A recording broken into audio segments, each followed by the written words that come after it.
బెంగాల్లో అఫీషియల్గా యోగి model ruling అమల్లోకి వచ్చిందా? రౌడీ షీటర్స్, గ్యాంగ్స్టర్ల తిక్క కుదర్చాలి అంటే యోగి బుల్డోజర్ యాక్షనే సరైందని సీఎం సువేందు డిసైడ్ అయ్యారా? యోగి స్టైల్లోనే అక్రమార్కులపై విరుచుకు పడేలా యాక్షన్ ప్లాన్ సిద్ధం చేశారా? అనుమానం ఏమీ అక్కర్లేదు. బెంగాల్లో యోగి మోడల్ రూలింగే నడుస్తోంది. యూపీ నుంచి బుల్డోజర్లను రప్పిస్తున్నామని స్వయంగా డార్జిలింగ్ ఎంపీనే ప్రకటించారు. సిలిగురిలో ఆక్రమణలను బుల్డోజర్లతో కూల్చేస్తున్నారు. ఈ సంచలన నిర్ణయానికి కారణం పశ్చిమ బంగాల్లో జరుగుతోన్న రాజకీయ విధ్వంసాలే. అర్ధరాత్రి అసన్సోల్లో మతోన్మాద మూకలు పోలీస్ స్టేషన్ పైనే దాడులు చేశాయి. వారిని కంట్రోల్ చేయడానికి కేంద్ర బలగాలు రంగంలోకి దిగాల్సి వచ్చింది. మళ్ళీ ఇది రిపీట్ కావద్దంటే యోగి మోడల్ రూలింగ్ ఒక్కటే ఆప్షన్ అని డిసైడ్ అయ్యారు. ఇంతకు అర్ధరాత్రి అసన్సోల్ ప్రాంతంలో అసలు ఏం జరిగింది? పోలీస్ స్టేషన్ పైనే దాడులకు ఎందుకు తెగబడ్డారు వాళ్ళు? అన్నింటినీ మించి యూపీ నుంచే బుల్డోజర్లను రప్పిస్తున్నామని డార్జిలింగ్ ఎంపీ ఎందుకన్నారు? Let's watch. అర్ధరాత్రి పోలీస్ స్టేషన్పై దాడి, బెంగాల్లో ఉద్రిక్తత. యోగి మోడల్ రూలింగ్ అమలుకు సిద్ధమైన సువేందు. సిలిగురిలో కూల్చివేత్తలు, క్రిమినల్స్పై సర్కార్ ఫోకస్.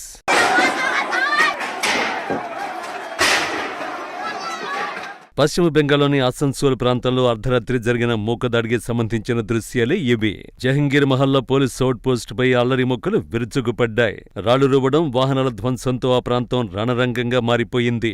ముఖ్యమంత్రి సువేందు అధికారి ఆదేశాల మేరకు మసీదులలో మైక్రోఫోన్లు, లౌడ్ స్పీకర్ల సౌండ్ పరిమితులకు సంబంధించి అవగాహన కల్పించేందుకు నిబంధనలు పాటించాలని కోరేందుకు ఆసన్సోల్ దుర్గాపూర్ పోలీస్ కమిషనరేట్ పరిధిలోని నయా మొహల్లా, జహంగీర్ మొహల్లా పోలీస్ అవుట్ పోస్ట్ సిబ్బంది స్థానిక ప్రాంతాలకు వెళ్లారు.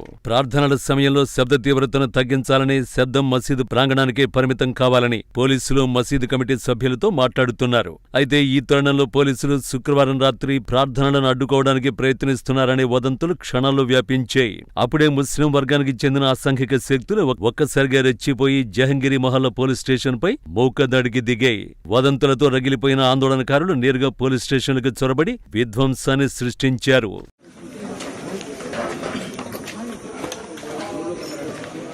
ఇది పాడుబడిన ఇల్లు కాదు, జహంగీర్ మొహల్లా పోలీస్ స్టేషన్.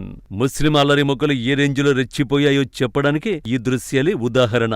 స్టేషన్లో ఏది మిగల్లేదు. కంప్యూటర్లు, ఫర్నిచర్ ఇలా అన్నింటినీ ధ్వంసం చేసి పారేశారు. అసలు ఇది పోలీస్ స్టేషనేనా అనే అనుమానం కలిగేలా ధ్వంసం చేశారు. అక్కడితో ఆగలేదు. పోలీసు వాహనాలతో పాటు ఆ చుట్టుపక్కల పార్క్ చేసి ఉన్న వెహికల్స్ ని కూడా ధ్వంసం చేశారు. ముస్లిం మూకదాడిలో 3 పోలీసులు గాయపడ్డారు. పరిస్థితి తీవ్ర రూపం దాల్చడంతో అదనపు పోలీసు, కేంద్ర బలగాలు రంగంలోకి దిగాయి. అల్లరి మొక్కల్ని చెదరగొట్టడానికి పోలీసులు లాఠీచార్జి చేశారు. ప్రస్తుతం ఆ ప్రాంతంలో భారీగా పోలీసులను మోహరించి ఫ్లాగ్ మార్చి నిర్వహిస్తున్నారు. Asansol Durgapur deputy commissioner police Dhruvadas ప్రస్తుతం అక్కడ పరిస్థితి పూర్తిగా అదుపులోకి వచ్చిందని, సున్నిత ప్రాంతాల్లో పోలీస్ పికెటింగ్ ఏర్పాటు చేశామని తెలిపారు.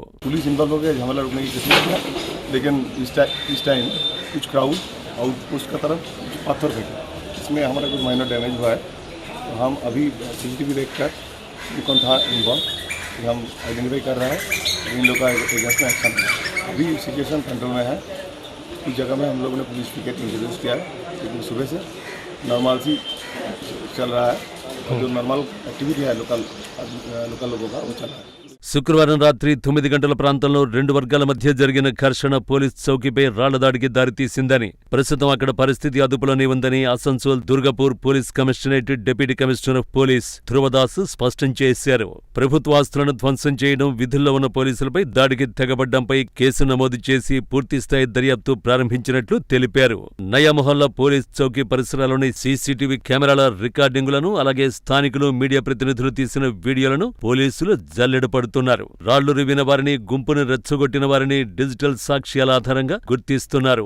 ఇప్పటికే కొంతమంది అనుమానితులను పోలీసులు అదుపులోకి తీసుకున్నారు. దాడిలో ప్రత్యక్షంగా పాల్గొన్న అల్లరి మొక్కలపై నాన్ బెయిలబుల్ సెక్షన్ల కింద కేసులు నమోదు చేసి సామూహిక అరెస్టు చేసేందుకు పోలీసులు సిద్ధమవుతున్నారు. పోలీసులు ప్రార్థనలను అడ్డుకుంటున్నారంటూ వాట్సాప్, ఇతర సోషల్ మీడియా ప్లాట్ఫామ్లలో తప్పుడు పుకార్లను లేపిన కింగ్ పిన్లను గుర్తించేందుకు సైబర్ క్రైమ్ టీం రంగంలోకి దిగింది. కానీ యాక్షన్ అల్లరి మొక్కల్ని దారిలోకి తెస్తుందన్న గ్యారంటీ లేదు. లేదు. పశ్చిమ బెంగాల్లో బీజేపీ ప్రభుత్వం రావడం మమతా బెనర్జీకే కాదు, ఆమె మద్దతుదారులైన ముస్లిం వర్గాలకు కంటగింపుగా మారింది. ఏ చిన్న అవకాశం వచ్చినా విధ్వంసం సృష్టించే యత్నాలు జరుగుతున్నాయి. కేవలం ఒక వదంతి కారణం. ఆసన్సోల్లో జరిగిన అల్లర్లే ఇందుకు ఉదాహరణ.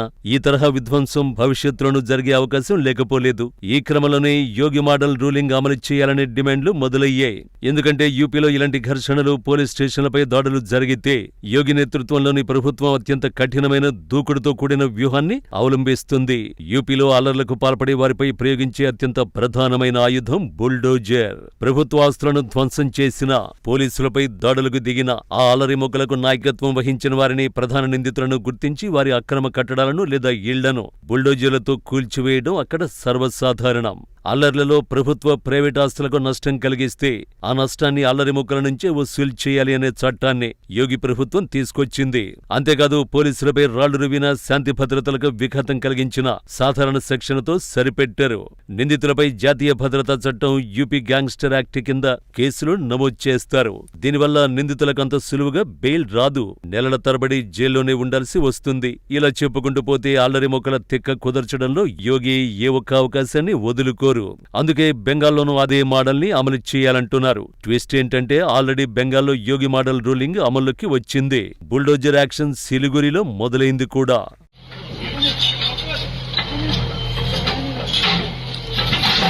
పశ్చిమ బెంగాల్లోని సిలిగురిలో యాక్షనే ఇది. సిలిగురి, దాని పరిసర ప్రాంతాల్లో ఇటీవల అక్రమ కట్టడాలు, ప్రభుత్వ భూముల ఆక్రమణలపై స్థానిక పరిపాలన విభాగం, సిలిగురి జల్పైగురి డెవలప్మెంట్ అథారిటీ బుల్డోజర్లతో కఠినమైన చర్యలు ప్రారంభించింది. సిలిగురి నగరం, దాని శివారు ప్రాంతాల్లో ప్రభుత్వ భూములు, నదీ తీర ప్రాంతాలు, రహదారుల పక్కన ఉన్న భూముల్ని ఆక్రమించి నిర్మించిన అక్రమ కట్టడాలపై అధికారులు నిఘా పెట్టారు. నోటీసులు ఇచ్చినప్పటికీ ఖాళీ చేయని కట్టడాలను బుల్డోజర్లతో కూల్చిపడేస్తున్నారు. సిలిగురిలో ప్రధాన వాణిజ్య కేంద్రాలైన hill cart road, Sevoke road, court More వంటి కీలక ప్రాంతాల్లో ట్రాఫిక్ సమస్యలను అధిగమించడానికి ఫుడ్ పాత్రలను ఆక్రమించిన దుకాణాలు, అక్రమ షెడ్లను మున్సిపల్ కార్పొరేషన్ అధికారులు బుల్డోజర్ల సహాయంతో తొలగిస్తున్నారు. సిలిగురి జల్పైగురి పరిధిలో నకిలీ పత్రాలతో ప్రభుత్వ, అటవీ భూములను విక్రయిస్తున్న భూమాఫియా నెట్వర్క్లపై బెంగాల్ పోలీసులు, పరిపాలన యంత్రాంగం ఉక్కుపాదం మోపింది. ఈ క్రమంలోనే డార్జిలింగ్ ఎంపీ రాజు బిస్తా సంచలన ప్రకటన చేశారు. యోగి మార్క్ బుల్డోజర్ రూలింగ్ పై అధికారికంగా ప్రకటన చేశారు. को पहले आइडेंटिफाई किया जा रहा है। आइडेंटिफाई करने के बाद मैं एडवांस में यूपी से 2 दर्जन जेसीबी मैं ऑर्डर दे चुका हूं। और मैं फिर कहना चाहता हूं, जिन्होंने भी इलीगल घर बना रखे हैं, कंस्ट्रक्शन कर रखा है, मॉल बना रखे हैं, सरकारी जमीन पे कब्जा कर रखा है, अपने से तुलवा लो, वो ज्यादा अच्छा होगा। సిలిగురిలో ఆక్రమణల కూల్చివేతల్ని డార్జిలింగ్ ఎంపీ రాజు బిస్తా సమర్థించారు. అక్రమ నిర్మాణాలపై కఠిన చర్యలు తీసుకుంటామని, ఇందుకోసం 2 డజన్ల బుల్డోజర్లను యూపీ ప్రభుత్వం నుంచి బెంగాల్ ప్రభుత్వం తెప్పిస్తోందని వెల్లడించారు. అక్రమ నిర్మాణాల విషయంలో సిలిగురి మున్సిపాలిటీ పాలకులు, అధికారులు విఫలమయ్యారని ఎంపీ విమర్శించారు. వారి నుంచి త్వరలోనే వివరణ కోరనున్నట్లు తెలిపారు. సిలిగురిలోని ప్రభుత్వ స్థలాలు, చెరువులు, ఇతర జలవనరుల వంటి చోట కబ్జాల్ని పూర్తిగా తొలగిస్తామన్నారు. తాజాగా బెంగాల్కు బుల్డోజర్లు వెళ్తున్న విజువల్స్ కూడా వైరల్ అవుతున్నాయి. సో పశ్చిమ బెంగాల్లో అధికారికంగా యోగి మోడల్ రూలింగ్ అమల్లోకి వచ్చినట్టే. ఇకపై పోలీస్ స్టేషన్లపైనే కాదు, ఎక్కడ ఏ చిన్న దాడి జరిగినా సువేందు సర్కార్ రియాక్షన్ చాలా వైల్డ్ గా ఉంటుందనే సందేశం ఇస్తున్నారు.